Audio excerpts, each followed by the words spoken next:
Were you ever told off for daydreaming at school? I remember whenever I'd look out the window or my mind would run away with me and your imagination gets going, particularly at school, the teacher snaps you back into the classroom. They say, Killen, pay attention. Are you daydreaming? In this video, I want to talk to you about why not only is daydreaming good for you, it's actually critical to the success of your business. Tell me if any of this sounds like you. You run a marketing funnel business, but you seem to struggle to create a longer term vision for where you want to go. Maybe you have a lack of vision for the future about what it is you want from life. Maybe you feel you're comfortable. Perhaps a big part of this lack of vision comes from not being completely confident in your own abilities. Maybe you feel that if you were to think too big, then you're above your station and that you don't really want to step outside your comfort zone and that people have a go at you. I used to constantly be told, stay inside your lane. No, businesses like that, they're not for you. That's not how people succeed. Maybe you struggle with the entire concept of meditation.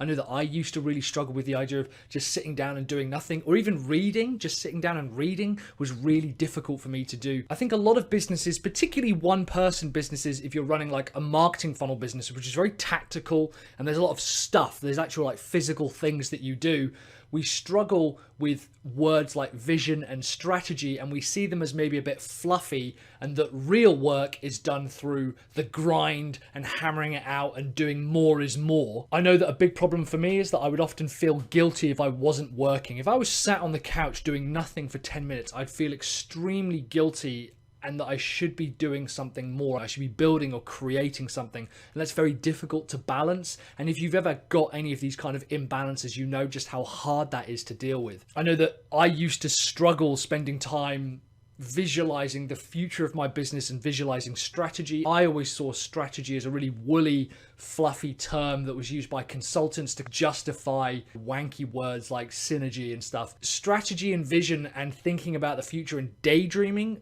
might just be one of the most important parts to running any type of business. Our society values hard work and labor over effectiveness. And what I mean by that is grinding the work out and doing an ineffective job for 8 hours a day is valued more than someone who can get the exact same results in 1 hour a day. We're often told that's cheating, particularly in school. If you learn or get someone else to get the exact same results as you, it's like saying, I want you to list a number from 1 to 100 and list out all the numbers, and just looking over, copying someone else who lists out all the numbers, despite the fact you get the both exact same results, you're told you've cheated. They say, no, it's because it's about learning and it's about understanding how to educate yourself and the love of learning. I'm like, well, then you should measure my love of learning and my ability to learn and the growth of learning, not measure the statistical differences between two exactly the same papers. We're also taught that daydreaming is not hard work and that daydreaming won't get you anywhere. It's almost a running joke that you see kids staring out of the windows with these fantastical visions inside their head with their imagination. It's stamped out hard, it's stamped out repeatedly. People say that it's due to a lack of concentration. I remember constantly being told that my problem was concentration, and categorically I can prove that's wrong. How is it that a kid can spend hours playing a video game?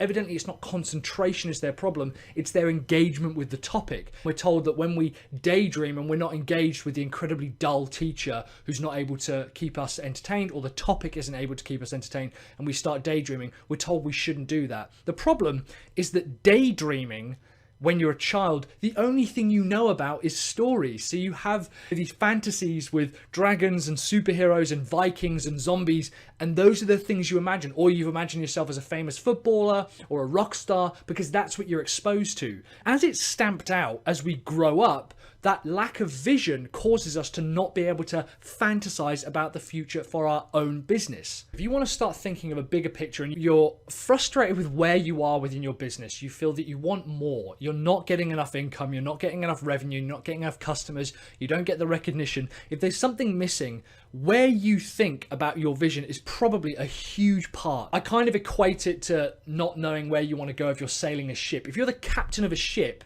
and you think, we're just going to keep going around in circles, obviously you're never going to get to that final destination, that island full of treasure. But because as kids we're taught to not daydream, as we grow up and we see the other things that are possible, we should still be daydreaming about the things that could be. I've got stuff on the back of my board here that's essentially visions and daydreams about where I want to go. This is stronger than any of that visualization secret shit. Bill Gates will spend like days at a time just reading books because he sees that as a part of his strategy. It's a part of opening up your mind and thinking what's possible. One of the problems when we do like very tactical work as funnel builders, it can seem like we should just be doing the tactical work, the grind. We should be doing 8 hours work. Whereas if you visualize and think, what would solve this problem without having to do more? Actually, I could do all of this in an hour if I just solve this thing. By daydreaming, your mind escapes and things become clear. A bit like Inception, if anyone's ever seen that film, where the idea is you can plant an idea in someone's head and over time it will grow. Daydreaming is a little bit like that.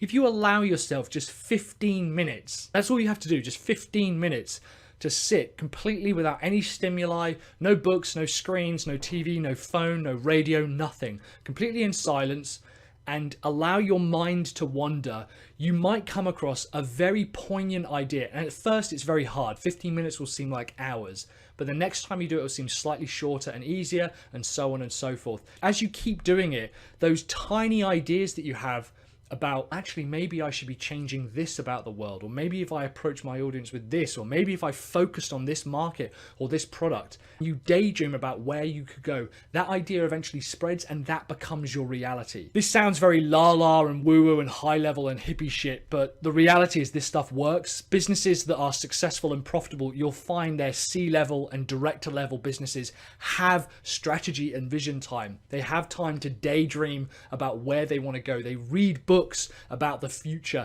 and they don't see it as cheating work or not doing any work or not being effective. They see it as, okay, where do we need to go next on the map? What's out there next that we could go after? What it boils down to is that people who daydream make an impact. It's as simple as that. If you're willing to daydream and think, what's the better future that I create for the world, you are more likely to make an impact. This also brings up a tactical level as well, because you'll start thinking about tasks and work in a different manner. Do you daydream? What is your crazy vision for the future? Let me know in the comments below. I'd love to hear what it is that you do to daydream without stimulus. Make sure to give me a like and a subscribe if you thought this video was useful, and share the video as well. In the meantime, I'll see you on the next video.